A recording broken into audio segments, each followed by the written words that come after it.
आमीन ने अपनी राय रखी है। न्यूज 18 इंडिया की टीम से खास बातचीत में उन्होंने कहा, कांग्रेस के मैनिफेस्टो में तुष्टीकरण की राजनीति की झलक दिखती है।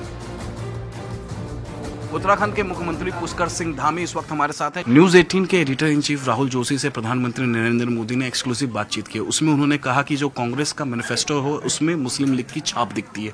इस पर आप क्या सोचते हैं? बिल्कुल, मुस्लिम लीग और मुस्लिम पर्सनल लॉ को उन्होंने कहा है कि सरकार में आएंगे तो हम इसको लागू करेंगे।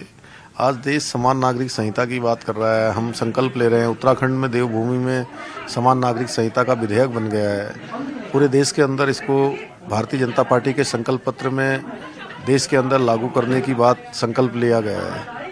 और ये अभी भी तुष्टीकरण की बात कर रहे हैं, केवल वोट बैंक की राजनीति कर रहे हैं और एक वर्ग विशेष को खुश करने की बात कर रहे हैं, जो पहले से करते आए हैं। और जो गरीबों का, पिछड़ों का, अनुसूचित और जनजाति के लोगों का आरक्षण है, वो आरक्षण भी धार्मिक आधार पर एक वर्ग विशेष को देने की पैरवी कर रहे हैं। तो ये निश्चित रूप से तुष्टीकरण है और इन्होंने हमेशा वही तुष्टीकरण किया है। इसलिए देश की जनता भली भांति समझ रही है कि देश के अंदर एक समान कानून लाने वाले मोदी जी हैं, देश में राम मंदिर बनाने वाले मोदी जी हैं, देश के अंदर धारा 370 समाप्त करने वाले मोदी जी हैं, सीएए का कानून लागू करने वाले मोदी जी हैं और देश के अंदर यूसीसी भी मोदी जी लाएंगे।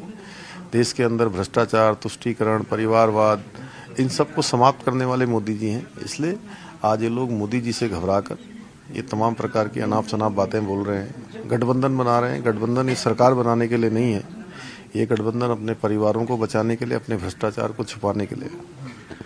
प्रधानमंत्री नरेंद्र मोदी ने राहुल जोशी से बातचीत करते हुए ये भी अर्बन नक्सल की बात कही है और उन्होंने कहा है कि जिस तरीके से मैनिफेस्टो देखे कांग्रेस का, तो उसमें अर्बन नक्सल दर्शाता है, क्योंकि जिस तरीके से वो लोगों का एक्सरे कराएंगे, सोने चांदी की बात की है। तो इस बारे में आप क्या सोचते हैं सर?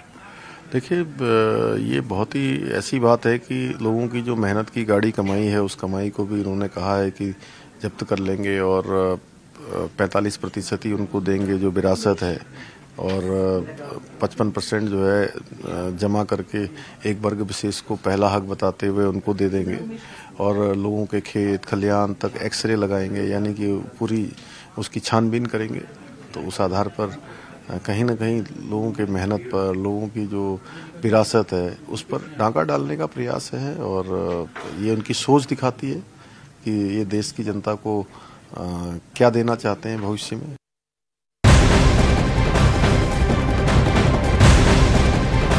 और इस पर कांग्रेस का भी रिएक्शन आया है। न्यूज 18 इंडिया की टीम से बातचीत में कांग्रेस के दिग्गज नेता दिग्विजय सिंह ने सफाई दी है। उन्होंने कहा, जातीय जनगणना बहुत पुरानी मांग है जिसे हमने अपने मैनिफेस्टो में डाला है।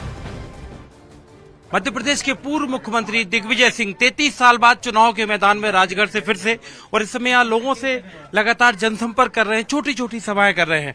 और जो मैं कहूंगा कि कैसे थोड़े से साइड में हुई, देखिए किस तरह से महिलाएं आकर दिग्विजय सिंह जी को सुनने के लिए यहाँ पर आई हुई थी।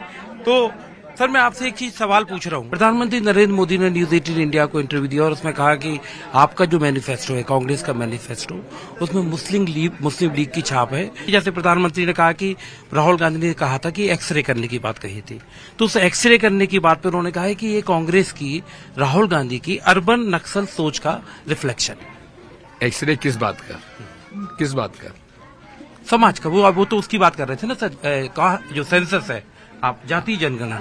जाति जनगणना बहुत दिनों से इसकी मांग है, उस मांग को हमने डाला है। क्योंकि अब जैसे ये तंवरघार है, इनसे पूछ लो यहाँ के लोगों के कितने बच्चे यहाँ सरकारी नौकरी में हैं।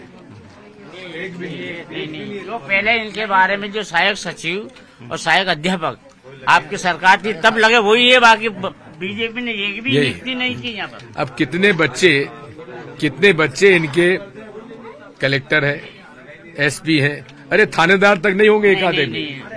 तो यही सर्वे होना चाहिए। और ये विरासत टैक्स, मंगलसूत्र, इन सब पे आप कैसे रिएक्ट करेंगे? क्योंकि प्रधानमंत्री बार बार हमारे इंटरव्यू में भी बोले, बार बार इस बात को रिपीट कर रहे हैं।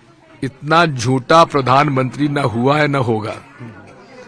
कहां से मंगलसूत्र आ गया, कहां से मछली और मीट आ गए, कहां से मुस्लिम लीग आ गई? ये पूरे के पूरे तरीके से झूठ बोलते हैं प्रधानमंत्री। और हमारा तो खुला खाता है, हम लोग गरीबी मिटाना चाहते हैं, शिक्षितों को रोजगार देना चाहते हैं, महंगाई कम करना चाहते हैं। अब ये मजदूरी करने बाहर निकल जाते हैं, मजदूरी कितनी मिलती है? 250-200 रुपए मिलते हैं बेचारों को। अब 200 रुपए में एक परिवार कैसे चलेगा? मजदूरी नहीं बढ़ी, मीठा तेल के भाव बढ़ गए, महंगाई बढ़ गई, हर चीज महंगा हो गई, इनका परिवार चलेगा कैसे? और इसीलिए हम कहते हैं, हमारे घोषणा पत्र में है, यदि सरकार कांग्रेस की बनती है दिल्ली में तो इनको मजदूरी 400 रुपए कर दी जाएगी। एक दूसरा, गरीब महिलाओं के परिवारों को 8,500 रुपए माहवार यानी साल में 1 लाख रुपए उनके खाते में डाले जाएंगे।